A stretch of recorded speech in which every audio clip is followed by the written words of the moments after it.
একটি সুন্দর আয়োজন আপনারা দেখতে পাচ্ছেন। যেহেতু বাংলাদেশেই তৈরি, এটাকে বলা যায় দেশি পোলট্রি।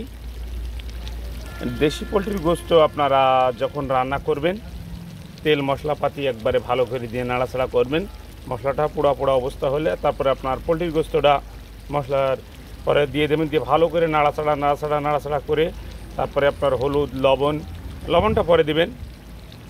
মশলাপাতি আদা বাটা, পেঁয়াজ বাটা, রসুন বাটা দিয়ে ভালো করে নাড়াচাড়া করে হালকা একটু গরম পানি দেবেন।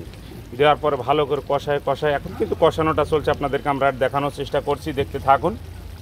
এর পরবর্তীতে অল্প একটু পানি দিবেন, পরিমাণ মতো যেমনটা লাগে ঠিক তেমনটা। লবণটা ঠিক ওই কায়দায় দিবেন। দেওয়ার পরে দেখবেন একদম পোলট্রির গোশত একদম মনে হবে যে আপনারা যেমনটা দেশি মুরগি যেরকম আপনার শক্ত ঠিক ওই রকম।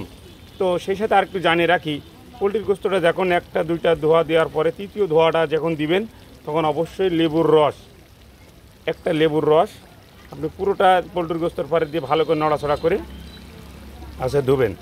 ধোয়ার পরে যে আপনার যে লেবুর যে খোসাটা থাকে, ওই খোসাটা আপনি যে গোশতের ভিতরে দিয়ে নড়াচড়া করবেন।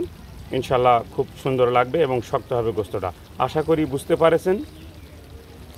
ভালো কিছু জানতে ফলো দিয়ে সাথেই থাকুন।